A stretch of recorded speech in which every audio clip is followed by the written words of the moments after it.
Olá, pessoal, mais uma vez, podcast Fala Pública para vocês. Hoje, mais do que nunca, um dia especial. Nós temos o deputado Marcelo. Ele é um policial, extremamente atuante na área de Caxias, já foi vereador, tem uma experiência maravilhosa na área em que ele atua, que é o combate às transgressões, digamos assim, né, Pietro? Verdade. Mas é um deputado que está ali em campo, ele combate o crime organizado, ele combate o tráfico, e se você não sabia, ele é um dos nossos 70 deputados ameaçados de morte. Deputado Marcelo, muito prazer tê-lo aqui no nosso podcast Fala Pública. Eu queria passar a palavra aqui para o Pietro para te apresentar, mas agradecer a sua presença. Esse podcast é um podcast único de assessores da Assembleia Legislativa que convida políticos e personalidades para falarem de políticas públicas. E a sua presença aqui nos engrandece nesse dia tão especial, que a gente sabe da sua luta, do seu combate e da sua coragem na frente da segurança pública do Estado do Rio de Janeiro. Pietro. Deputado, muito obrigado por ter aceitado o convite. E, assim, muito bom falar no momento que a gente está passando no Estado sobre principalmente segurança, sobre transporte, sobre saúde, educação, que são suas pautas assim, principais. E aí, gostaria de começar a iniciar com uma pergunta, obviamente, que é a seguinte. Existe uma comissão mista que o senhor faz parte lá na casa, que veio para poder tentar sanar alguns problemas, e dentro dessa comissão o senhor tem sempre uma participação muito enérgica, assim como o seu combate também na rua, no dia a dia, de forma enérgica, essas questões que atingem a população. A segurança é algo que a Baixada sofre com a carência de policiais, a carência de mobilização nos bairros, e eu vejo que o senhor é muito atuante. Primeiro, assim, a Flavinha já falou que o senhor passa por ameaças, e isso é muito preocupante. Como é ter uma vida parlamentar ameaçada? O senhor já vivia como policial, foi vereador, e como é ser um parlamentar tentando fazer o bem e sendo ameaçado diariamente no seu reduto, próximo à sua residência? Bem, primeiramente eu quero agradecer a Deus essa rica oportunidade, agradecer a vocês dois. Flavinha mora no meu coração, eu chamo de Flavinha, né? Obrigada. É uma intimidade, essa intimidade que eu digo, um carinho muito grande, muito que ela obrigada, sempre teve comigo, deputado. desde vereador, na primeira vez que eu entrei no Palácio Tiradentes. Pietro, é uma honra também, tá? Agradecer a você também. E assim, eu na minha vida eu venho das bases, né? Sempre Baixada Fluminense, família pobre, humilde, e o que me fez vir para a política, né? Que eu era uma pessoa apolítica, eu não gostava de política, eu tinha pavor de política, não dava nem bom dia a um político. Duas coisas eu não gostava, policial e político. Que isso? As duas E coisas. o senhor é policial? Policial e o senhor é político. Mas uma vez, quando eu entrei, né, ingressei na Polícia Militar por uma necessidade, mas tenho o maior carinho pela Polícia Militar, assim, me ajudou muito. Eu falo que sempre a polícia leva para dois lados, para o céu ou para o inferno. E eu escolhi o céu, logicamente, sempre uma conduta, pode puxar minha ficha, sempre uma ficha limpadíssima, sem nenhum tipo de problema. E aí quando meu pai virou para mim e falou assim: filho, por que você não vem para a política? Eu falei: pai, vou falar uma coisa para o senhor, eu não gosto de política, não fale isso. Até meus 36 anos, vou dar um testemunho muito ruim. Eu não votei em ninguém, não votava em ninguém. Porque é uma revolta que tem na população natural. E aí eu falei: não voto em política, tudo safado, tudo sem vergonha, mas com todo segmento tem os bons e os ruins. Isso é fato. Então faltou um pouco de maturidade da minha pessoa, entender a importância que tem a política, né? Costumo dizer o seguinte: aqui você tem a política e acima dela você só tem Deus. Mas abaixo dela você tem tudo. E Deus faz a parte dele, nós estamos fazemos a nossa. E aí meu pai falou isso, aquilo mexeu comigo, fui pensando, e a primeira vez que eu vim candidato eu ganhei a eleição. Em Duque de Caxias, uma cidade muito difícil, concorrendo contra filhos de deputado, concorrendo contra secretários. Na minha região, eu saí como mais votado. O quarto mais votado. Não, nesse dia, na minha região, fui mais votado, na minha região. Mas No nessa época eu geral? fui 26º. Ah. Aí na minha reeleição, É que o senhor eu foi fui mais- o quarto mais mais votado, votado. fiz 4 caminhadas só. 4 caminhadas, apenas 4 caminhadas, diante do Deus que eu sirvo, sem comprar um voto. E me considero até o mais votado naquela eleição, porque eu não comprei nenhum voto e a prática, infelizmente, é exatamente comprar voto. Então, isso sempre me levou, todas essas coisas, né, por onde eu passei, como camelô, como taxista, como caminhoneiro, uma vida sempre muito difícil de família humilde. E aí, quando o meu pai falou isso, eu falei assim, poxa, de repente eu posso até fazer isso. E aí surgiu essa ideia, na época conversei, né, com os familiares, você tem ideia, no meu bairro, no bairro que eu morava, ninguém me conhecia, porque eu era um cara que, quando o caminhoneiro saía 2 horas da manhã, chegava às 10 horas da noite, quando entrei para a polícia já não ia muito para a rua, porque você começa a evitar em alguns lugares, mas fui para a batalha e ganhei a primeira vez, saí com 4.087 votos, a primeira vez no Duque de Caxias. Pessoal, para você ter ideia, eu fui barrado na Câmara quando eu entrei. Ninguém te conhecia. Ninguém me conhecia. Ninguém conhecia Ninguém o conhecia o vereador Marcelo do Seu Marcelo Dino, do agora Seu Marcelo Dino. E assim, aí fui sempre batalhando, sempre lutando. E eu sempre, como policial, falei que eu sempre ia lutar muito pela minha corporação. E foi assim meu discurso na Alerj, na Câmara de Vereadores. Quando eu entrei na Alerj, falei assim, eu vou fazer com que realmente, agora eu vou poder ajudar a minha corporação. E aí começou uma luta, uma batalha. E no mandato passado a gente conseguiu grandes avanços para a Polícia Militar, que eu vou chegar onde é a sua pergunta. E a gente conseguiu fazer com que tanto a Polícia Militar quanto o Bombeiro Militar saísse do 2º pior salário do Brasil e chegar ao 3º melhor do Brasil. Muitas emendas, muitas lutas, muitas indicações. Às vezes os colegas sem entender as nossas limitações, né? Por isso que hoje eu sou pré-candidato a vice-prefeito da minha cidade, Duque de Caxias. Ontem eu fiz até um discurso falando sobre isso, né? Eu tenho um projeto muito, muito lindo chamado Casa da Esperança, são para mulheres vítimas de violência doméstica, mas está lá como um projeto de lei, uma lei autorizativa. Então isso é muito ruim. Eu sou, conforme a gente estava conversando antes aqui, eu sou do chão da fábrica, eu sou de campo, eu gosto de guerra. Botar a mão na botar massa. cara mesmo. Então isso limita muito no legislativo, né? Flavinha mesmo, a gente vai falar sobre essa questão da fiscalização dos ônibus e a dificuldade. Então eu vinha guerreando e quando chegou nesse mandato agora, eu tive a minha base eleitoral invadida pelo tráfico, pelo Comando Vermelho, pelo 3º Comando, disputando a área. A sua base eleitoral onde? Em Duque de Caxias, no Pilar. Em Duque de Caxias, um deputado estadual ter a sua base eleitoral, olha que indignação, Pietro, invadida pelo tráfico. Olha onde nós chegamos, deputado. É uma indignação assim, coletiva, não dá para aceitar isso. Exatamente, mas aí que eles, desculpa o termo, aí que eles se empenaram, Pedro, porque eles acharam que ia pegar, na nossa fala como polícia, o barro fofo, mas eles pegaram, foi uma pedreira, irmão, porque na realidade eu não aceito, eu sempre fui um político, né, que eu nunca fiz acordos, né, com vagabundo, milícia, nada disso, eu sempre atuei, né, da forma como eu sempre pude.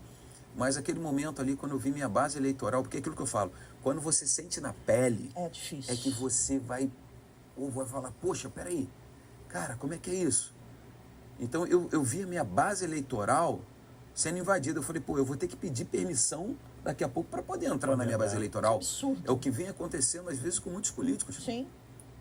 E eu falei, não, isso não pode, eu não vou concordar com isso.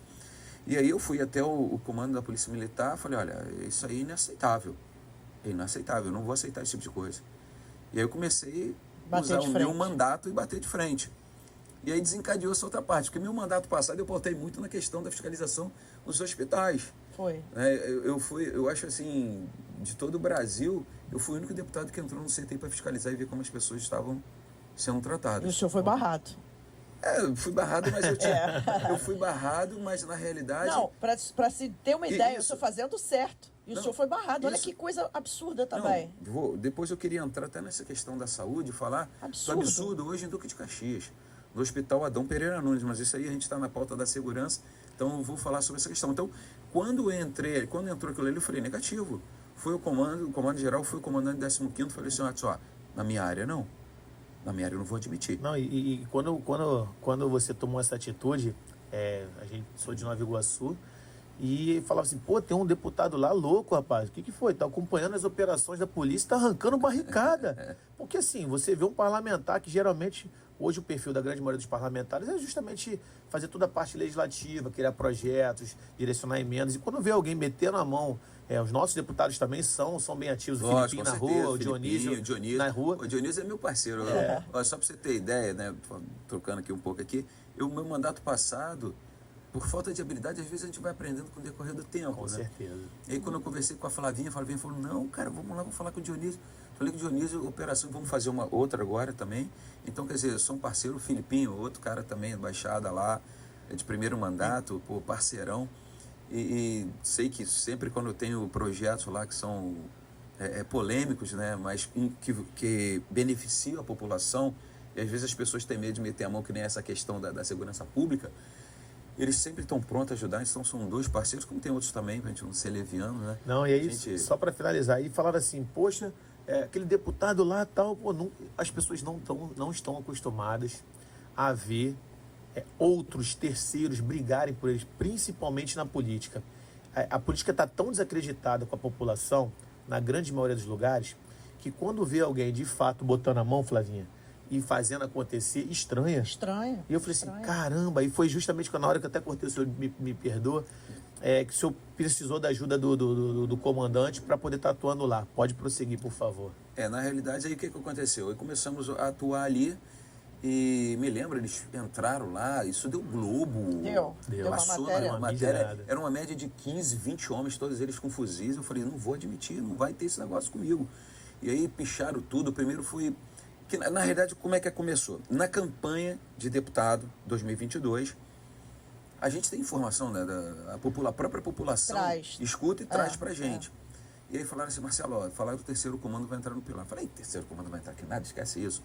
Eu sempre tive problema com o comando vermelho, que é a parte de trás da minha base eleitoral, que é chamado Vai Quem Quer. Inclusive, o primeiro policial da minha turma morreu ali. Eles arrastaram ele vivo, passaram em cima de um carro. Coisa horrível que fizeram. O primeiro policial da minha turma que morreu. E aí eu falei assim, não, esquece. Vai Quem Quer, já conseguiu. O que a gente pede? Pede a operação, começa a bater. Porque, infelizmente, o meu sonho era acabar com essa coisa chamada droga. Mas é uma coisa muito difícil. E, infelizmente, depois eu quero entrar, que você me lembre, nós estamos perdendo essa guerra. Essa é a realidade. Eu tenho falado isso constantemente. Sim. Vocês estão na Alerj. E hoje eu até vou fazer um pronunciamento. Nós vimos aí que está acontecendo na Ilha do Governador, que é um lugar nobre. Minha ilha. Você mora na ilha. 200 mil habitantes. Você imagina, Ilha do Governador, local nobre, local que todo mundo, mora na ilha, ilha. Com bases militares. Com bases militares. E você vê o que está acontecendo. Então nós estamos perdendo a guerra e eu tenho falado isso constantemente. Sim. Meu carro foi alvejado. De tiros. Com tiros. Quer dizer, uma coisa complexa. E aí eu comecei essa guerra. E aí fui lá e falei, negativo, aqui não tem CV, aqui não tem TCP, aqui não tem milícia, aqui tem Deus e o Estado presente. Então eu estou aqui, eu sou Estado, eu estou fazendo... E fui lá e escrevi em cima das siglas do Comando Vermelho TCP, Deus. E aquilo ali começou. Aí eu digo, tu tá pichando, eu estou com autorização da população, do dono da casa, você tá pichando. Tanto é que hoje eu não faço mais isso, eu pinto agora, vou lá e pinto. Então assim, as pessoas começaram a falar, tu é louco. E assim, o que é mais difícil, na realidade, Pedro, quem nos assiste é a família. A família. Isso que eu ia lhe perguntar. Como é que a sua família fica sabendo que o senhor é 24 horas por dia vigiado? É muito difícil, porque, assim, a minha mãe, por exemplo, a minha mãe chora. Coitada, imagina. Minha mãe chora. Meu pai me tirou das redes sociais. Falou, não quero ver mais as redes sociais dele. Meu tio é o 12º do quadro dos heróis do 20º Batalhão. E assim, quando a gente fala em família, sempre é difícil. E assim, é muito difícil. Né? Ele perdeu um irmão, um policial, e quando eu entrei na polícia, ele falou assim, vou te tirar disso. Teu tio ou teu pai? O meu pai, meu tio que morreu. E teu pai falou que ia te tirar da polícia. Meu pai falou que ia me tirar da polícia. E aí foi quando ele surgiu esse papo de política. E eu falei assim, não, vambora. Desculpa aí, porque como não, falei, imagina. Não parece nem aquele cara brabo, né? Não, mas tem coração, você não é de ferro. E assim, aí e meu pai pegou, veio pra polícia e falou assim, meu Deus do céu, eu te botei num lugar pior ainda. Né? Até os colegas falam assim, quando você estava na polícia, você era um cara até mais tranquilo. E realmente, eu era muito tranquilo na polícia. E aí ele falou, mas hoje você, parece que você é um super-herói. Eu falei, não, cara, hoje eu tenho um mandato.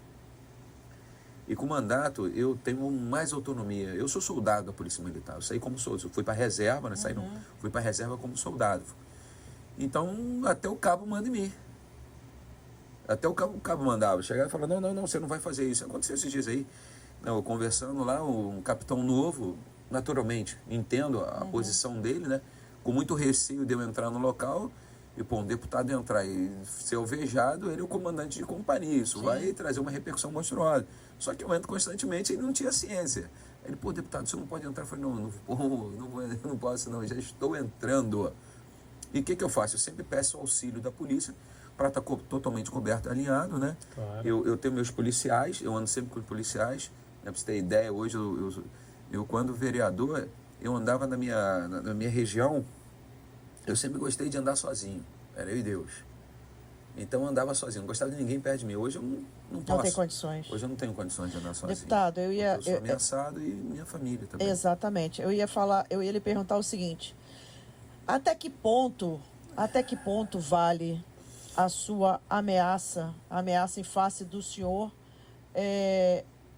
resistir pelo mandato? Até que ponto o seu mandato, o senhor pode resistir com ameaças para cumprir o seu dever como parlamentar? Olha, vi uma vez o meu irmão me perguntou e falou assim, Maninho, foi no carnaval agora, você é sonhador. Eu virei para ele e falei assim, cara, eu sonho, mas eu sonho acordado, eu sonho trabalhando, eu sonho para realizar. Eu tenho andado muito nessas regiões e tenho visto quantas pessoas vêm sofrendo. Então hoje o meu combustível tem sido esse. Eu, quando policial, eu tenho o maior orgulho de dizer que eu nunca peguei o real do tráfico. Eu nunca compactuei. Quem não gosta de dinheiro? Mas eu sempre olhei para os meus filhos na época pequenos e falava o seguinte, o que eu vou construir para eles? O que eu vou deixar para eles? Bens. Se eu deixar bens, o que está acontecendo hoje? O tráfico chega e está tomando. Então, na realidade, hoje, o que me motiva é exatamente o que eu vou ler para vocês. O relato de um pai. Eu conheci esse cara, eu não tenho segmento, né? Eu falo sempre, tem as pautas que a gente tem maior, Os né? principais, mas né? eu, desde quando eu entrei como vereador, eu falei, se tiver uma pedra, eu tiver que carregar essa pedra e servir para uma pessoa apenas, eu vou fazer isso. Conforme eu falei, eu sou pré-candidato e eu sou um cara que para mim não tem bola perdida. Se tiver uma pessoa, eu falo para uma pessoa. Se tiver 1000, eu vou falar da mesma forma para 1000 pessoas. Então eu tenho isso comigo. Então, quando eu vim para a política, eu não vim para ser mais um. Eu vim realmente para exercer o papel da melhor forma possível. Como eu sempre fiz, quando eu era camelô, eu vendia brinco e laço. Às vezes as mulheres botavam um brinco, aí ficou lindo, meu Deus, coisa horrível. Aí eu ficou muito feio. Não, experimenta isso aqui. Então, nossa, isso ficou lindo. Eu ganhava cliente, eu vendia mais. Eu tinha 16 anos. Quando eu fui por 18 anos para ser taxista, as pessoas esperavam para entrar no meu táxi, porque eu sempre tratava as pessoas com maior carinho. Quando eu fui para a polícia, quando eu fui ser caminhoneiro, eu vi os meus colegas parados sem viagem e eu fazia viagem, porque eu sempre fazia o que o cliente queria. Então eu fazia, e os caras ficavam, pô, esse cliente é chato. Irmão, ele está comprando, ele é o cliente. Então eu sempre tratei bem. Quando eu fui para a polícia, a mesma coisa. Eu às vezes tinha uma divergência com os colegas, eu não falava na hora, para não ser antiético. Mas quando terminava eu perguntava, sua mãe é policial? Não. Teu pai é policial? Não. Por quê? Porque se tratar minha mãe e meu pai assim, vai ter um problema, irmão. Porque eu vou vir aqui e o tempo vai fechar. Então são coisas que eu sempre fiz pensando que eu também sou cliente. E o que eu falo para as pessoas, quem é o maior cliente da polícia? São vocês, não sou eu. Cidadão. Não. O maior cliente da polícia é o próprio policial. Você perde os bens, nós perdemos a vida. Então o maior cliente da polícia é o policial. Então o policial tem que fazer o melhor serviço. Ele tem que prestar da melhor forma possível. O maior cliente não são vocês, não. Vocês vão perder o bem, material que você vai recuperar. Mas a vida não é um videogame. A vida é uma só. A chance que você tem de morrer é menor. A nossa é absurda. A nossa é absurda. Dificilmente você vê quando um policial passa por um roubo e o cara identifica que ele é policial, você vê que a maioria morre. São raros que não morrem. Então nós somos o maior cliente. Então nós temos que exercer da melhor forma possível. Agora o que me motiva isso? Eu estava um dia, o Eduardo Paes tinha proibido, né, os caminhoneiros de transitarem na Avenida Brasil num certo horário. Eu, como caminhoneiro, falei assim, vou lá ajudar os meus companheiros. E às vezes as pessoas olham para você e falam assim, poxa, vem esse cara aqui fazer política. Eu falei, cara, eu vim ajudar vocês. E no meio desse tumulto todo, aparece um cara e fala assim, deputado, eu posso falar com o senhor? Eu falei, pode, meu amigo, pode não. O que é que eu posso te ajudar? Ele, rapaz, eu falei, você é caminhoneiro? Eu falei, não sou caminhoneiro não. Isso era 5 da manhã, mais ou menos. E ele falou assim, não, eu moro em tal lugar. Eu, pô, tá, tudo bem. Ele falou assim, olha como é que eu estou. Eu estou tremendo. Eu falei, você está passando mal? Não. Eu estou emocionado. Nossa. Eu falei, emocionado de quê, meu amigo? Pelo amor de Deus. Eu sou igual a você. Não, você é a última esperança que nós temos. Que bacana. É a última esperança que nós temos. Que bacana. E ele era de onde? De Caxias. Exatamente de uma área que eu vinha batendo. Então isso me emociona. Maneiro. Isso Fortalece. Enriquece o seu trabalho, né? Isso me faz, assim, analisar a responsabilidade que Deus e o povo me deu. Sim.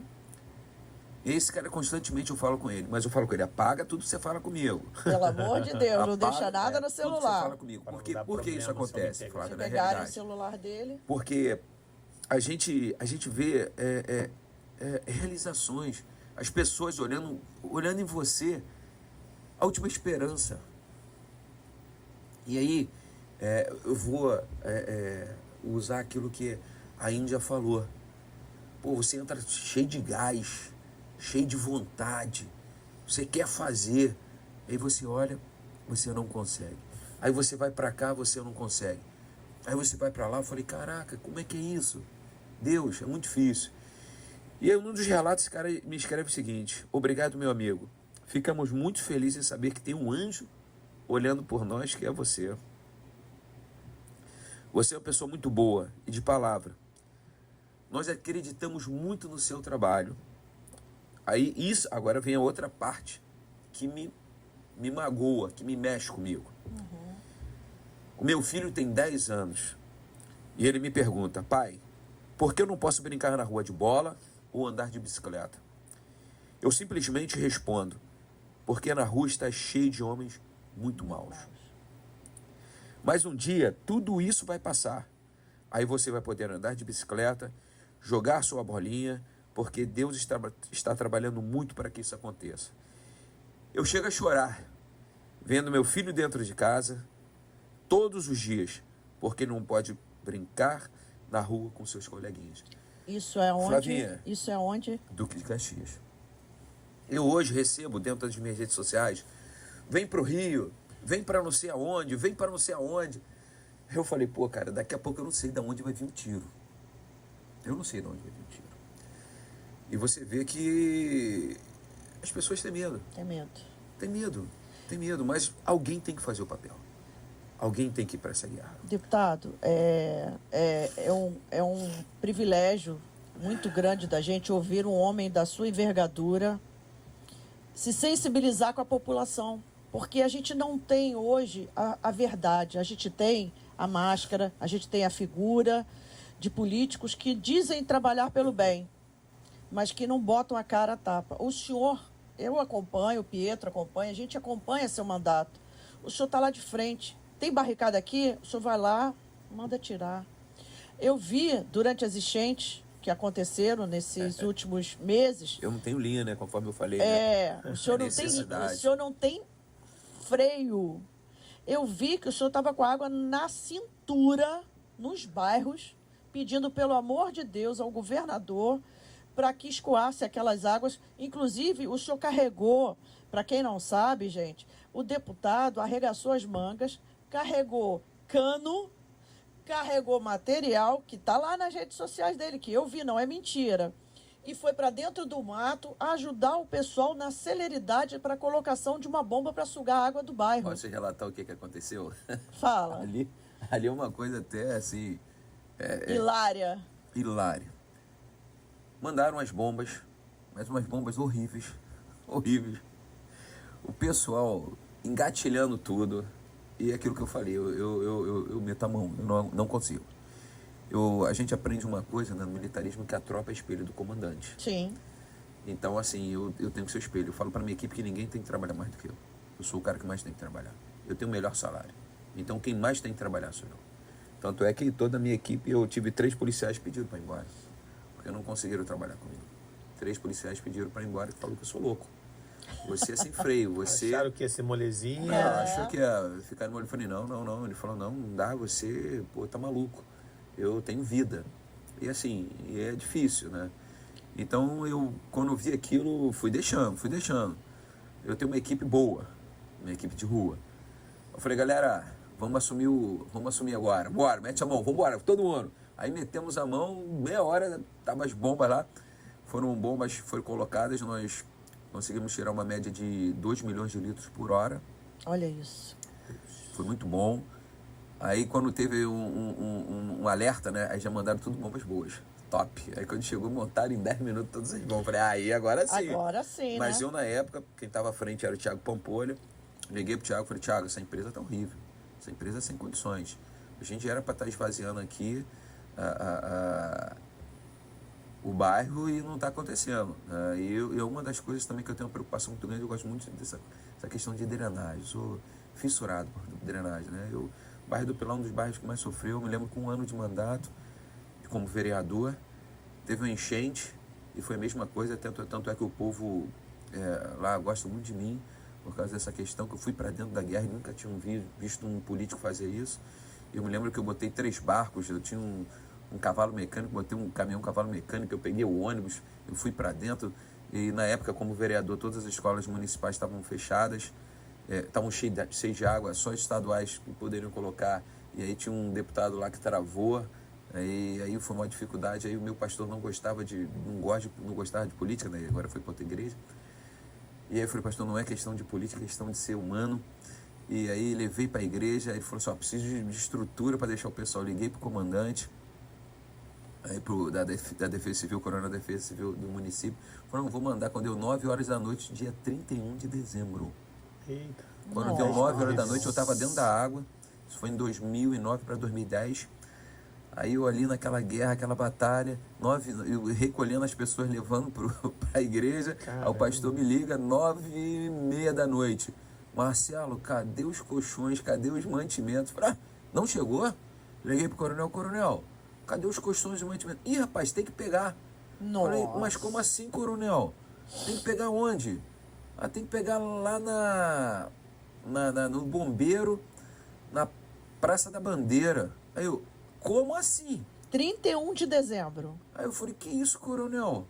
Ele, cara, mas não tem ninguém para pegar, não. Aí eu tenho um ônibus, peguei o ônibus, falei, tô nem aí, meu irmão, eu dirijo, eu sou carreteiro. Chamei minha equipe, vambora.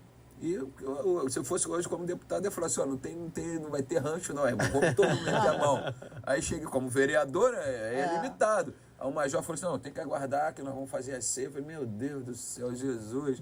Aí ficamos esperando, não foi na ceia não. Aí ficamos esperando, isso é aqueles dias, ia jantar, né? Uhum. Aí esperamos jantar, carregamos o ônibus, enchemos o ônibus até o teto, meu irmão, de colchão, mantimento, eu e mais 5. Sai da Praça da Bandeira para Caxias. Aí saí da Praça da Bandeira, ainda foi engraçado na época, né? Ali eu entrei por dentro da Vila Mimosa com o ônibus. Dentro da Vila Mimosa, cheio de caminhão, colchão, As primas achando que vão renovar os colchões todos. Tá tranquilo, né? Dia 31, tá tranquilo. Aí eu peguei e falei, cara, vamos embora. Eu me lembro que foi até... Você vê como é que é complicado, né? O bairro todo cheio, tinha um vereador, que é vereador até hoje, e fazendo queima de fogos. E aí o pessoal, quando viu o ônibus, né, eu todo sujo, aquilo que eu falei, você viu, meta a mão. Eu todo sujo com a equipe. Aí o pessoal, deputado, o vereador, aí o pessoal foi ver até a queima de fogos dele, o pessoal começou a me aplaudir na festa do cara. Caramba. Isso que é um político que vai pra dentro, meu irmão, aí, esse vai fazer queima de fogos, quer dizer, uma coisa até, é um paradoxo, né, total, né. E aí o pessoal aplaudindo, legal, maneiro. E eu me lembro que quando eu encostei o ônibus, e de repente começou a queima de fogo, falei, que horas são? 00:00. Nossa. Foi exatamente 00:00 a hora que nós chegamos ali na igreja, descarregando, e aquela coisa. Então, assim, sempre o povo do Pilar teve um carinho muito grande. E uma coisa que me marcou muito, essa eleição de 2022. Eu me botei na posição de oposição, né? Desde assim que eu ganhei a eleição de deputado, eu nunca compactuei muito com a política de Duque de Caxias. Né? E aí eu me coloquei na oposição mesmo, e sou oposição até hoje, graças a Deus, né? Eu vi até o secretário Washington Reis falar que ele derrotou. Ele derrotou porque foi uma pandemia, essa é a grande realidade. Não pudemos fazer reunião, ele não foi para nenhum debate, covardemente não foi para nenhum debate. Eu acho isso uma covardia de um político que não vai para um debate, porque eu tenho certeza, não, eu tenho convicção, porque o debate que vai definir muito quem está mais preparado, quem trabalhou bem, quem não trabalhou bem. Eu vi no podcast agora falando, nós derrotamos. Não, ele foi um frouxo que não teve a coragem de ir para um debate. Se ele fosse para o debate, eu ia acabar com ele. Eu não tenho dúvida do que eu estou falando, mostrando para a população, porque a população, na realidade, o Celso fala muito, né, meu pré-candidato a prefeito, que a política do Duque de Caxias funciona muito aqui, no Instagram. Mas, na realidade, não funciona.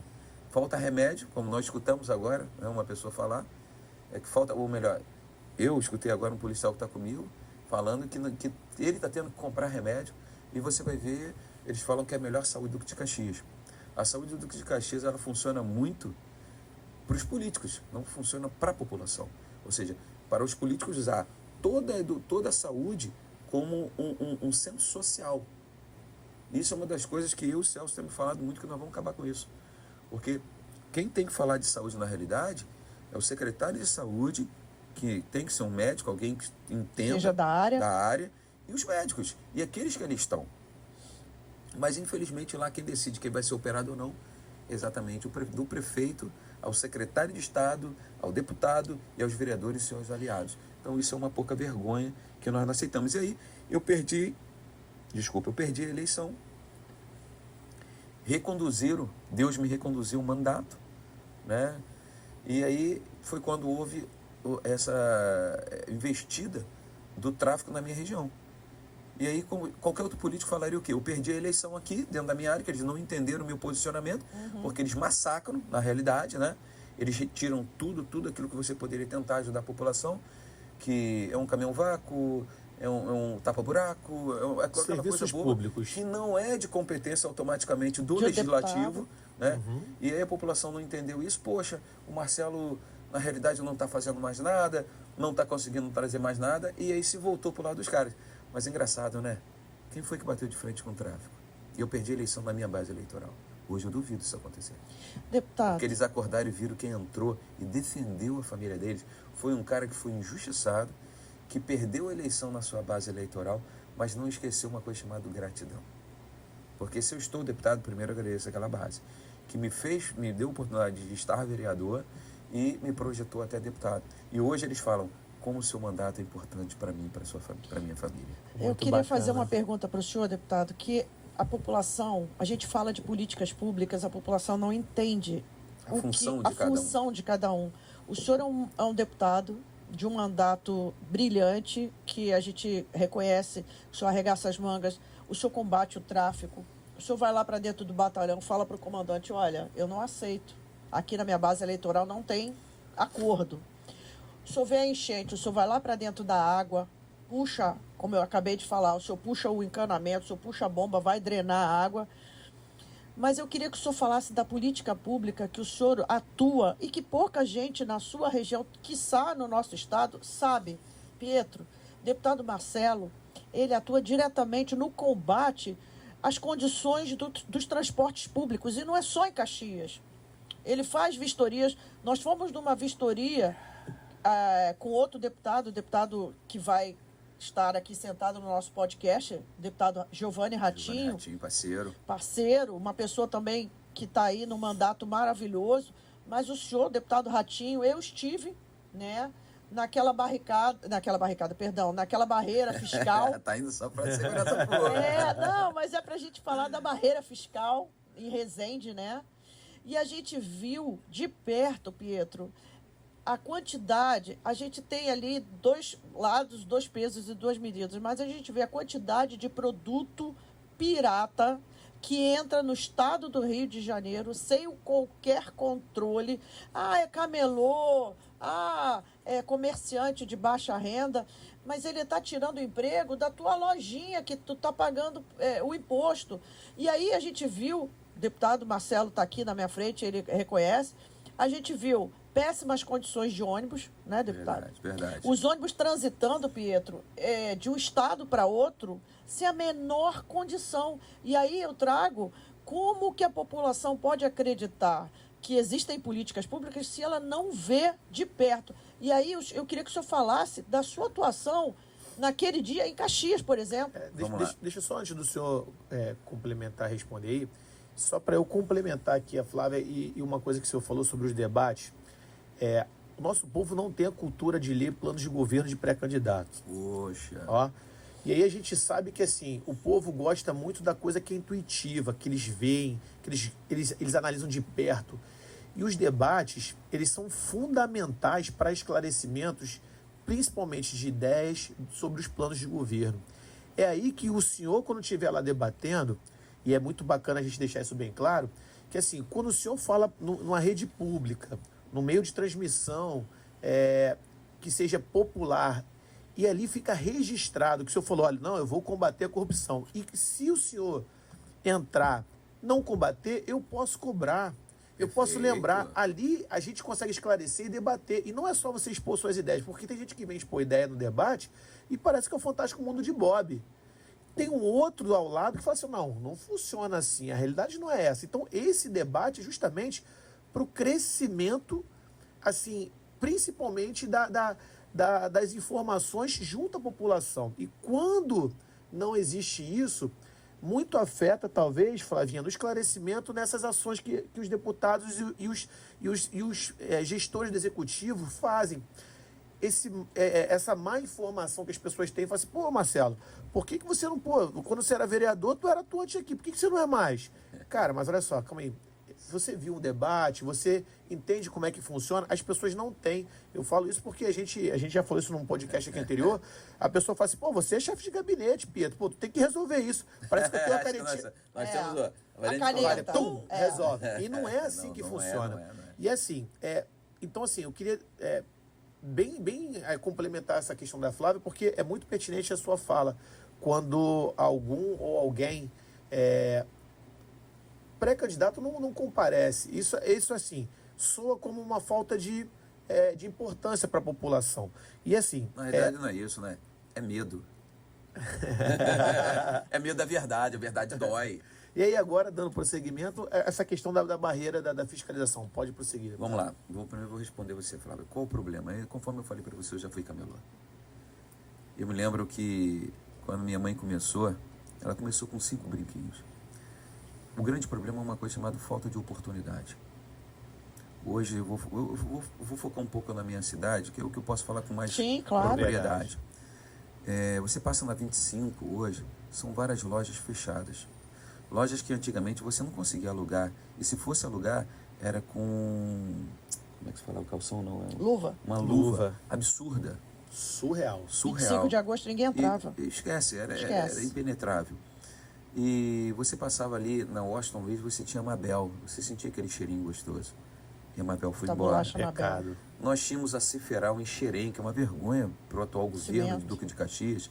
Não, ela faz ônibus. Na realidade, bota, né? Vem o chassi e ela faz toda a carroceria.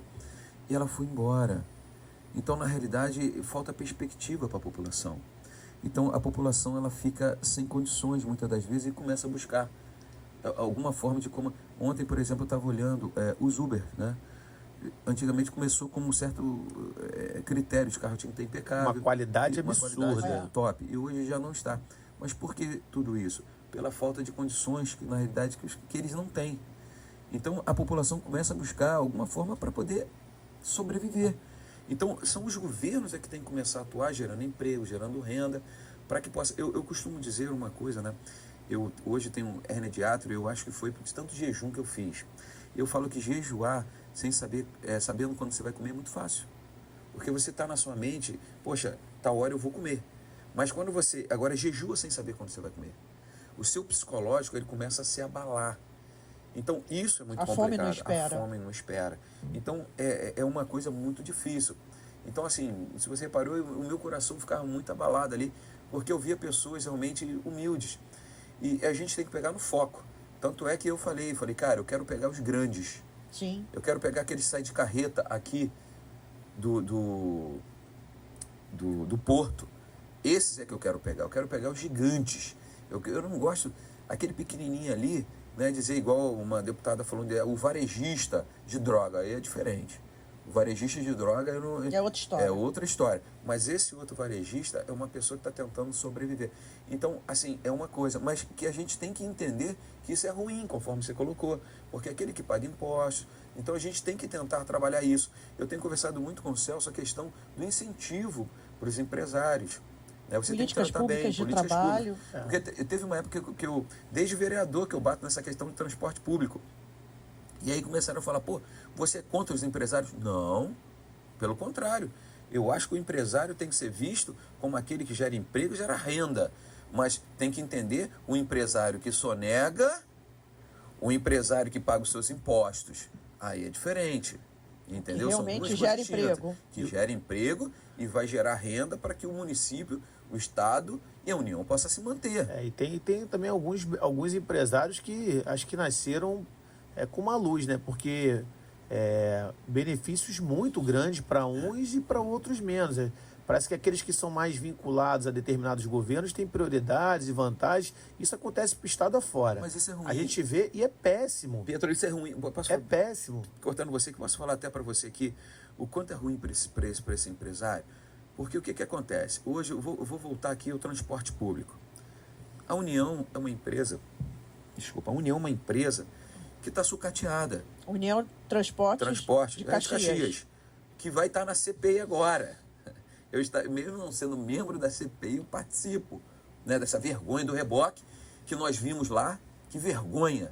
O presidente do Detro fala em alto e bom tom: eu sou amigo do Washington Reis e sou indicado do deputado Rosenberg Reis. Ou seja, o impedimento para mandar o reboque, para rebocar os ônibus, você vê a conivência.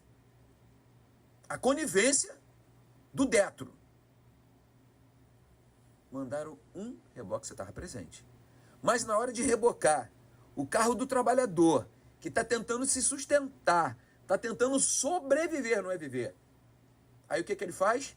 Não manda reboque não, manda reboque e manda cegonha. Caramba. Ou seja, é uma máfia que existe. Uma máfia que existe. Eu quero agradecer ao presidente da Alerj, Rodrigo Barcelar, hoje por me ajudar a me dar voz. Para que eu possa realmente lutar. Para que eu não possa ficar com medo, com receio. E lutar pelo povo, que é isso que eu gosto. É isso que me dá energia e vontade. Conforme o relato que eu vi aqui, eu vi aquelas pessoas chorando, ajoelhando aos pés. Pô, não faz isso, é o meu sustento. Pessoas levando combis, levando mantimentos para poder vender, que ele precisa transportar. Ou seja, isso é inadmissível. Eu sou ser humano, amigo. Antes de ser político, eu sou ser humano, eu sou pessoa. Eu tenho sentimentos. Eu vim ali das bases, eu não esqueci de onde eu vim. Porque os caras parecem que esquecem. Esse cara vendeu porco, irmão. Se você não sabe a história dele. Ele vendeu porco. Mas hoje é bilionário. Glória a Deus. Amém para ele, se ele trabalhou e conseguiu. Eu não consegui, cara. Eu estou no meu quinto mandato, sou duro. Mas não sei como é que os caras conseguem fazer essa mágica. Mas, amém. Com salário, se for pegar e ver, irmão, ninguém, só se o dinheiro ficou fazendo neném lá. Não consegui fazer isso. Deputado, eu queria que a população, eu falando bem assim, diretamente, para que você saiba que nós, como assessores, nós, como chefes de gabinete, acompanhamos os deputados em loco. Nós tivemos, Pietro, deputado Dino aqui, nós tivemos numa... Marcelo Dino. Desculpa. Daqui a pouco vamos chamar de Flávio Dino, eu sou de direita, sou conservador. Meu é cor, meu irmão. Eu sou contra esse negócio de ficar protegendo. Tiro, porrada e bomba. Não entre em comunidade sem segurança. Não. Para eu entrar, eu já ando com segurança. Me perdoa. Eu já ando com segurança e, além disso, né, sendo bem claro, mesmo quando eu entro em comunidade, para não dizer, porque eles têm o hábito, né, de dizer que tudo é milícia. Eu quero dizer que eu combato a milícia, sou radicalmente contra a milícia, se bem que a minha região, né, Duque de Caxias, ela é dominada pelo tráfico. Tá? Esses dias eu tive nos predinhos, não sei se vocês viram, por R$150 de cada apartamento. Eu vi. Isso dá R$375 mil por terceiro comando puro. Fora o gás, água, internet. Mas, pessoal, só voltando aqui à nossa fala anterior, como assessor, como chefe de gabinete, a gente tem essa peculiaridade de acompanhar o parlamentar. E nós tivemos a oportunidade, eu e o deputado Dino, como eu disse, deputado Ratinho também. Me chamou segunda-feira de Dino, desculpa, deputado Marcelo. Deputado Marcelo, não é Dino, deputado Marcelo. Marcelo Dino. Nós tivemos, eu, o deputado Marcelo Dino, o deputado Giovanni, numa vistoria, certo? Em Caxias. Caxias, para quem não sabe, é um município muito grande, muito rico, importante para o estado do Rio de Janeiro. E nessa vistoria, através da Comissão de Transportes... Que eu agradeço ao nosso deputado Dionísio, muito obrigada, presidente da comissão, que vem exercendo um trabalho diferenciado. Tem carta branca. Nós fomos, através de várias denúncias dessa empresa União de ônibus... União e Trel. As duas empresas com maiores reclamações, Pietro, sobre condições dos ônibus de transporte. Nós fomos em loco. Nós chegamos lá às 7 horas da manhã. Convocamos o Detran, o Detro. Uma dificuldade imensa dos órgãos públicos. Diferente das operações para prender carro de trabalhador. Não é? Eu não entendo. Por que o órgão público dificultou tanto essa nossa participação? Posso falar para você, então? Posso rasgar aqui? Claro. Eu posso rasgar. Claro. Porque eu nunca fui empresa de ônibus pegar dinheiro. Eu nunca fui empresa, e desafio qualquer empresário de ônibus, qualquer empresário falar que eu fui lá pegar dinheiro. Essa é a diferença do deputado Marcelo Dino, Dionísio e tantos outros, Filipinho e tantos outros. Mas alguns são bancados suas campanhas pelas empresas de ônibus. E eu escutei uma vez o cara falar: quem come do meu dinheiro não fala mal de mim. Mas esse deputado aqui, tenho sempre o seu voto de forma republicana. E o que acontece? Como é que eu retribuo? Com trabalho. E aí, pessoal, vocês não sabem. Nós fomos numa fiscalização às 7 horas da manhã em Duque de Caxias, num determinado local, onde essas empresas, a União e a Trel, faziam pontos finais. Chegamos lá, primeiramente, começaram a rondar pessoas estranhas, começaram a rondar a nossa fiscalização. O deputado Marcelo está aqui. Verdade. Ficamos com medo, chamamos o batalhão, tivemos apoio, o 5º Batalhão, agradeço. 15º Batalhão, agradeço a Polícia Militar, a corporação que está sempre do lado da Alerj, nosso representante Marcelo Dino aqui. 2 viaturas estavam ali, começaram a rondar pessoas estranhas de moto, denunciando a fiscalização. Pietro, a gente estava fazendo o trabalho do parlamentar. Como é que é isso? Como é que você, fiscalizando a má condição de transporte, você está sendo ali ameaçado? Escutando isso até eu faço uma analogia à população que defende os bandidos, né, quando são presos. Cara, é inversão de valores. Você chegar e fiscalizar e constatar. Denunciar uma fiscalização legal? Denunciaram a fiscalização que nós estávamos fazendo. Para vocês terem uma ideia, nós fomos ali quase que esvaziados, porque os órgãos públicos não estavam nos apoiando devidamente naquele local. Uma má vontade surreal. Uma má vontade surreal. Pietro, no momento... Órgãos esses, Detran e demais, pertinentes. A localização, que era ponto final, ela esvaziou, não tinha mais ônibus ali. Eles desviaram as rotas dos ônibus. Veja só, desviaram as rotas dos ônibus, as motos começaram a circular ali. Nós tivemos que sair dali quase que escoltados para uma outra localidade, que era uma rodoviária muito maior.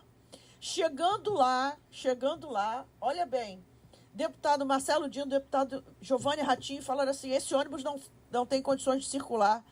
Se ele tiver 50% do pneu carecas, ele pode circular. 50% do pneu você pode circular com o seu carro?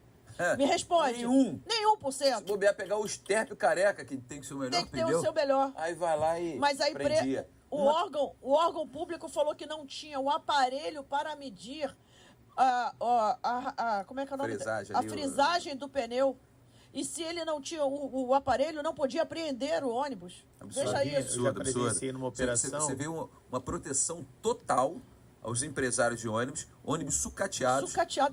Vamos falar de uma coisa que está em alta, acessibilidade. Ué, elevadores não funcionavam? Não funcionavam. Não Ar-condicionado faziam quase Esquece. 40 graus naquele dia, deputado. Muito quente. Quase 40 graus, nenhum ar-condicionado praticamente funcionando dessas duas empresas. E eles esvaziaram o local. O máximo de ônibus que a Comissão de Transporte, junto com, com a Comissão de Defesa do Consumidor e a Comissão de Segurança, conseguiram rebocar, qual foi a informação? Pasmem, um reboque tinha que pegar aquele ônibus, levar até o depósito e trazer de volta, que nós tínhamos que esperar. Nós esperamos 4 horas pelo retorno do reboque. E não voltou? E não. Voltou, mas não dava mais tempo. Já estava tarde. Já estava tarde, não tinha como. Eu espero que Agora tinha mais ônibus, existia mais ônibus para ser rebocados? Nós fizemos uma fileira de ônibus. Com toda a dificuldade que existe. Né? Sem lacre na placa, sem nós lacre temos placa, vídeos. péssimo estado de conservação. Aí sabe qual é a alegação deles? Não. A gente, olha só, quando existe isso, né? Porque era só vidro trincado ou IPVA atrasado. Só isso dava apreensão. Demais não dava apreensão de nada. Essa vergonha. Aí elevador não funcionando, pneu careca. Não tinha como você apreender. Não podia aprender. Aí é o seguinte, o que nós fazemos? Nós pegamos e damos um auto de infração e eles são recolhidos para a empresa, para a garagem. Fazer o reparo. Agora a pergunta que eu te faço, e as vans? Vai para onde? Depósito direto. Ainda paga diária, paga reboque, paga multa. Tudo. Quer dizer, a empresa não. Ele sai circulando. Sai circulando? Como assim? Como é que ele sai circulando? Então você vê que existe uma proteção por alguns, mas nossa parte aqui não. Deputado, nosso último bloco, eu queria que o senhor falasse muito da importância da sua fiscalização durante a pandemia na saúde. O senhor é uma pessoa que conhece, como o senhor falou, dentro da família um problema de saúde. O senhor combate as desigualdades sociais muito bem de perto. O senhor sabe o que é alguém precisar de um medicamento e não ter. Sei. O senhor conhece a dificuldade do hospital e não fornecer oxigênio para aquela pessoa, porque o senhor foi até lá. O senhor, durante a pandemia, esteve presenciando dentro do CTI, como o senhor falou, aquelas pessoas durante horas e horas e horas precisando de oxigênio. O senhor usa o seu mandato na saúde. Mas e o que falta, deputado? O que falta? Vamos lá. Esse momento da pandemia foi um momento muito crucial, sensível, né? E crucial para a vida das pessoas. E você falando agora, me vem à mente a imagem de um amigo no CTI, o Tiago, de 32 anos. Eu entrei no CTI e eu me lembro das palavras dele: Marcelo, não me deixa morrer, me ajuda. Covid. Não me deixa morrer. E o senhor estava pela fiscalização. Fiscalização. Hoje, infelizmente, salvo se eu estiver enganado, agora, o Supremo agora nos proibiu agora da questão da fiscalização. Eu acho que o Supremo está perdendo a mão. Nós somos eleitos pela população, uma das maiores atribuições que nós temos é exatamente fiscalizar, né, pegar ali de surpresa, e agora tem que ser deliberado pela comissão. Se for saúde, tem que ser pela saúde; se for transporte, tem que ser pelo transporte. Ou seja, se nós estivermos ali e sofrermos alguém vier até a gente e falar que está tendo um problema, uma denúncia, nós não vamos poder entrar e fiscalizar, vai ter que passar por uma comissão. Ou seja, isso é um absurdo. Isso me lembra muito, Flavinha, no início do nosso mandato, quando o Witzel, né, ganhou a eleição, e ele falou assim: Marcelo, eu ajudei o Witzel, mas eu tenho um orgulho de dizer isso, eu ajudei a elegê-lo, mas eu tive a hombridade e o respeito à população no dia da sua cassação, bater nele, e no dia dele ser cassado, do impeachment, aceitar, né, todo o processo, eu ser elogiado por ele. E eu fiz um discurso 20 minutos antes, batendo nele com força. Eu botei o dedo na cara daquele safado que, infelizmente, uma coisa que não aconteceu, Edmar Santos, ex-secretário de saúde, ainda está não na foi polícia, não foi dos quadros da polícia militar. Qualquer policial, qualquer praça já teria sido expulso há muito tempo. Com certeza. Mas a proteção é surreal. Nós temos oficiais que estupraram, que mataram juíza, que fizeram, aconteceram, Presos. e até hoje estão presos recebendo e nós estamos pagando. Enquanto qualquer prática que escorregou na casca de banana, tem uma coisa chamada na nossa corporação pundonou, manchou a farda, você está na rua. Então, dentro disso aí que você falou, isso aí me fez lembrar. Eu lembro da esposa dele chorando com a filhinha no colo, ajude, nos ajude. E eu fui pro fronte, parece, conforme eu falei que todo o tempo, eu gosto muito de fiscalização. E comecei a fiscalizar os hospitais de campanha, porque não acontecia, via que era uma coisa errada que estavam fazendo, dinheiro gasto de forma desnecessária. E aí eu falei assim, não posso ficar só nisso, eu tenho que ir para ver como está toda a situação. E eu comecei a fiscalizar os hospitais, entrar. Eu não fiscalizei só Caxias, eu fiscalizei em Cabo Frio, eu fiscalizei, e foi até engraçado, depois eu me lembro desse Cabo Frio, foi muito engraçado, tá? Eu fiscalizei Nova Iguaçu, eu fiscalizei em Araruama, eu fiscalizei, ou seja, diversos hospitais eu fiscalizei. E aí eu comecei, começava a ter problemas, você não pode entrar. E aí eu já tinha visto a dificuldade de alguns parlamentares, eu fiz 2 PECs, que viraram até leis, né, na emenda, no artigo 102, parágrafo 9º e 10º, que dava poderes para os deputados entrarem, que infelizmente derrubaram. Caiu. E aí eu comecei a entrar e ver a realidade com a população. Eu me lembro que os médicos, assim, eu sou muito próximo, gosto muito da questão dos médicos, né? Apesar de fiscalizar, mas sempre cheguei com muita educação, nunca cheguei a meter meu pé na porta. Você viu a minha fiscalização lá? Sim. Eu não tenho que pegar quem está ali na pontinha, quem está na pontinha, coitado, é um pobre coitado. Assim, com muito respeito à pessoa, né? Que eu tenho que pegar o cara que está em cima, irmão, que está lá em cima, que não fui na cara do Edmar. Quem está lá embaixo só recebe ordem. Eu vou te prender. Ele, que isso, Papa Mike? Eu falei, Papa Mike, lá você é coronel e eu sou soldado. Aqui você é secretário e eu sou deputado. Eu te fiscalizo, irmão. Aqui quem fiscaliza você sou eu. Aqui quem manda é o executivo. Mas quem vai te empenar sou eu. Ah, graças a Deus, ele acabou sendo preso mesmo. Também. E caiu também, mas infelizmente ainda não foi. Eu vou começar a trazer, a relembrar isso na tribuna, porque não podemos deixar isso passar despercebido, mala com milhões, e deixar isso acontecer e ninguém falar sobre essa questão.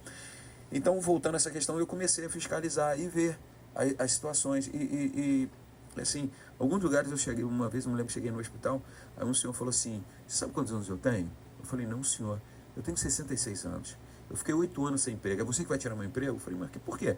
Não, o senhor vai entrar. Eu falei, não, calma, liga para quem de direito, liga para o seu supervisor, chama, eu não vou entrar agora direto. E assim eu fui fazendo, fui fiscalizando e vendo. Eu vi os médicos chorando, eu vi os enfermeiros chorando. Por quê? Porque eles viam os colegas ali trabalhando, daqui a pouco voltavam no saco preto. E aí eu fiz até um projeto de lei para colocar os psicólogos nos colégios e nos hospitais, para tratar o paciente, os familiares e quem trata também as pessoas. Então, é uma das distribuições que nós temos, é o quê? Propor projetos de leis para que virem leis, e é uma lei hoje, mas que infelizmente não acontece. Então, são coisas que vão dificultando, que nessa lei nós fizemos uma lei perfeita. Aí eu me lembro até que eu ganhei de 65 a 5, teve 5 abstenção nessa lei de fiscalização. Aí falaram, mas aí tem deputado que abusa. Se abusa, tem a lei de abuso de autoridade. Ele vai responder para aquilo. Agora, nós não podemos estar amarrados e sem um poder maior que nós temos de fiscalização. Então, isso é uma coisa. Então, eu pude ver e forçar. Tanto é que eu fiscalizava o Saracuruna constantemente. De manhã, de tarde, de noite, de madrugada. Eu mostrava assim, aqui, tudo sem insumos, está faltando insumo. E o governo... Eu sou base do governo. Base do governo. Mas base do governo é você levar as dificuldades para o governo para que ele possa resolver. Ser governo não é ser submisso ou omisso, mas sim você ser parceiro. E aí começava a mostrar 1, 2... Quando eu chegava lá, cara, no Saracuruna, que estava num processo de municipalização, né, até do atual governo, que é uma vergonha, né, que o contrato passou... Eu sei que do Duque de Caxias que não sabe, o contrato passou de 16.800.000 para 35 milhões. Falta insumo, salários atrasados, uma série de coisas acontecendo. É uma vergonha. O prefeito, não vou falar que ele é o prefeito, que ele não é o prefeito, não. O prefeito, na realidade, é o sobrinho, o Washington Reis. É uma vergonha isso, prefeito. Eu me lembro que o Estado deu 30 milhões para de imediato fazer obras e 35 milhões de imediato. Eu nunca vi isso, cara. Você trabalha 30 dias, né, e recebe depois. Mas, infelizmente, isso é uma coisa errada que eu acho, que você tem que trabalhar 30 dias para poder receber. E o que acontece? Calote, os funcionários ficam sem receber e é uma vergonha. Tem que ser 30 dias, meu irmão. Deixou de pagar alguém? Ó, trava, porque vai pagar. E sempre quem paga é o trabalhador que está na ponta e a população. Então, isso, só para eu concluir aqui, então eu comecei a fiscalizar e vendo todas as situações que vinham acontecendo. E vou falar uma coisa para você, eu tive Covid. E aonde que eu fiz meu tratamento? Hospital Adão Pereira Nunes. Eu tenho plano de saúde, mas fiz questão de entender como a população está sendo tratada. Foi um momento, assim, divisor de água da humanidade, né? Não, Antes Covid, e tava uma porcaria. pós-Covid, tudo muito novo. E a gente, assim, faltou um pouco de humanidade por muitas das partes dos políticos nesse momento. Totalmente. O Witzel foi uma vergonha. O seu secretário foi uma vergonha. Eu tenho vergonha de dizer que eu ajudei. Eu tenho vergonha de dizer. Mas eu tive a honra e a hombridade de votar pelo impeachment dele, pelo processo dele. Tive a hombridade, respeito, e fiz um discurso, tá? Eu não fui só lá, eu não fiz como alguns lá da minha cidade, que tremeu na primeira, porque tinha cargos, tinha vantagens, tinha uma série de coisas, um deputado lá que tremeu na primeira, mas na segunda viu que não deu, que para mim é frouxo. Tem que ter disposição, irmão, tem que ter lado é do povo. E apoiou, pediu voto para ele, depois sentou-lhe a marretada quando foi justo mesmo que ele fez errado, e ainda teve elogio final do próprio cara. Você vê, isso é bacana. Você vê o quilate do meu mandato, até do cara. Você imagina só, você é governador, né? Aí eu subo na tribuna, faço um discurso, mas foi um discurso pesado, dizendo que nós íamos caçar toda aquela corja, aquela máfia, já declarando o meu voto pela abertura do processo, e depois eu ser elogiado. Cara, para mim é uma honra. Para mim é eu poder olhar nos olhos dos meus filhos, é poder olhar nos olhos da população, é poder olhar nos olhos das pessoas e falar assim, cara, eu sou diferente, eu quero fazer diferente. Bacana. Só para finalizar aqui, que você pediu para te lembrar, a vistoria em Cabo Frio. Cabo Frio. Eu estava numa rádio por volta de 11h30 da noite, e aí a pessoa, numa cidade próxima de Cabo Frio, que dá mais ou menos 1h30 de lá, e aí falou assim, não, tem um hospital novo lá, para do estado. Eu falei assim, não tem hospital de estado lá. Não tem? Falei, tem, então eu vou até lá. Pode falar qual é o hospital. Os caras, tu é maluco, meu Deus, olha a hora. Eu falei, irmão, olha só, não tem história comigo, eu não tenho hora. Eu tenho hora para acordar, mas para dormir eu não tenho. E aí, chegando lá, como sempre, muito educado, bom dia, me identificando. Poxa, olha só, tá vendo aqui, a lei me permite, Paraná, na época estava tudo tranquilo, não tinham sido, né, infelizmente, caçados pelo judiciário. Amém. E aí, falou assim, olha, falei, olha, por favor, aí eu me lembro, isso foi até hilário. Falei assim, ó, eu vou aguardar quem de direito para que possa vir.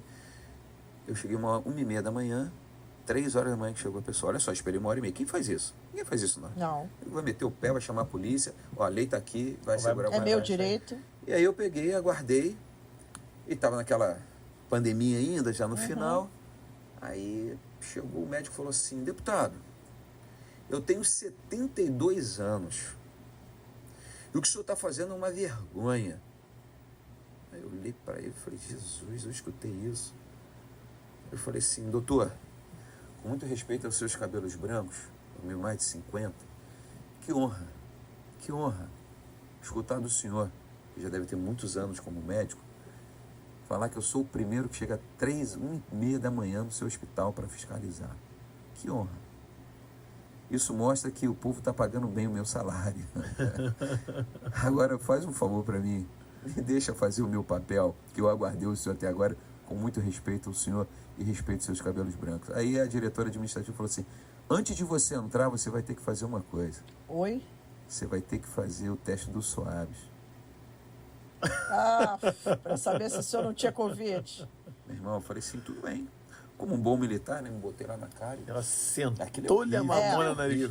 Ela falou, eu falei, vai estourar, lá no sério, vai estourar tudo. Resumindo, deu positivo. Eu Tu não sentia nada. Ela riu. Tá sintomático. Você não vai entrar mais. Falei, hoje, mas eu voltei depois. Então, na realidade, não senti nada. Na primeira eu quase morri, tive mais de 50%. Fiz vídeo para minha família, despedida. Eu tenho um filho que tem uma doença rara. E aí eu fecho aqui a minha participação falando da importância do nosso mandato. Nessa época, foi em 2010, né, meu filho adquiriu uma doença raríssima do granulomatose Wegener, que hoje é chamado de granulomatose de angiite, né, aprendi a falar agora. E foi uma honra ver meu filho, né, na Alerj, né, que eu também sou da Frente Parlamentar de Doenças Raras, meu filho palestrando sobre a doença dele. Meu filho está no 10º período de medicina, no 11º, ele falou, pai, já passei, se formando médico já. E falo para o meu filho uma coisa: trate as pessoas como se estivesse tratando seu pai, sua mãe, sua irmã, sua avó, quem seja. Faça com amor. Você não pode entrar naquela coisa do banal, de estar tudo normal, isso é normal. Não pode fazer isso. Esse é o problema de todo profissional. É achar que tudo é normal. Então morreu, fechou. Eu tenho batido tanto meu filho quanto minha filha de hoje fazem medicina, né? A menina tá indo pro 5º agora, e ele pro 11º. E aí, eu me lembro que na época era uma época de eleição. E até quando eu tirei aquela foto, que eu não vou falar aqui, e o governador estava dando ambulâncias para os deputados. Não sei se você lembra. Lembro. E aí eu falei para o deputado, né, que é meu amigo, gosto muito dele, Marco Figueiredo, falei, eu só te apoio se você me der uma ambulância para levar para a minha base lá. Ele, não posso, já como então, não te apoio. E eu pensei no filho de todo mundo, nunca pensei no meu, porque o meu tinha plano de saúde. E aí, legal, adquiriu a doença, para aquela coisa toda, ele foi diagnosticado, e ele precisou ser transferido de um hospital para o outro. Cadê a ambulância? Cadê a ambulância? Ele tem plano? Tem. Falei, pô, tem plano, então beleza. Peguei, 12, 18 horas. Falei, não, tem que ser urgente, ele precisa ser entubado. Ele tem que ser entubado. E precisava de uma ambulância avançada, porque precisava de uma tomada tripolar para manter ele no aparelho chamado BiPAP. E aí eu falei assim, não, aí eu pensei, falei, peraí, também sou povo, eu pago imposto. Falei, secretário, preciso da ambulância. Não, vou mandar aí. Quando eu vi aquela ambulância, eu olhei e falei, Jesus, olha só, cara. Imagine se eu troco o apoio a ele, ao invés da ambulância por dinheiro. Qual seria o testemunho desse pai aqui? Seria um testemunho totalmente diferente. Hoje, para um regular de Deus, meu filho está aí, daqui a pouco já está salvando vidas. Já está estagiando, está lá, ajuda. E aí fala assim, pô, pai, às vezes os médicos, caraca, faz essa coisa. Não, deixa que eu vou fazer. Aí vai lá, ajuda as pessoas. Então, para mim, é uma honra hoje.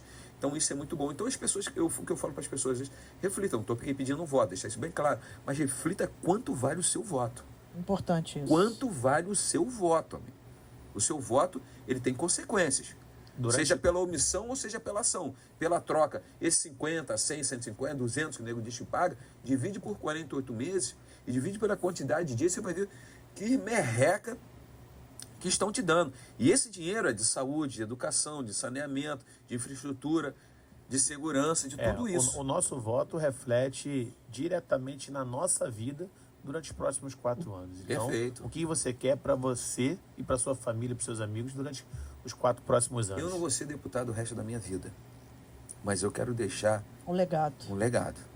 Eu falo que eu quero sempre andar pelos lugares onde eu pude atuar e as pessoas falam, aquilo ali é um homem de bem. Se Deus quiser. Deputado, a gente tem por costume também aqui, ao finalizar, a Flavinha tem um questionamento que ela faz sempre. Para cada convidado. Ô, Jesus. Mas antes disso, bem que pessoal, eu falo de tudo. Não, eu queria agradecer imensamente a participação do deputado Marcelo Dino hoje.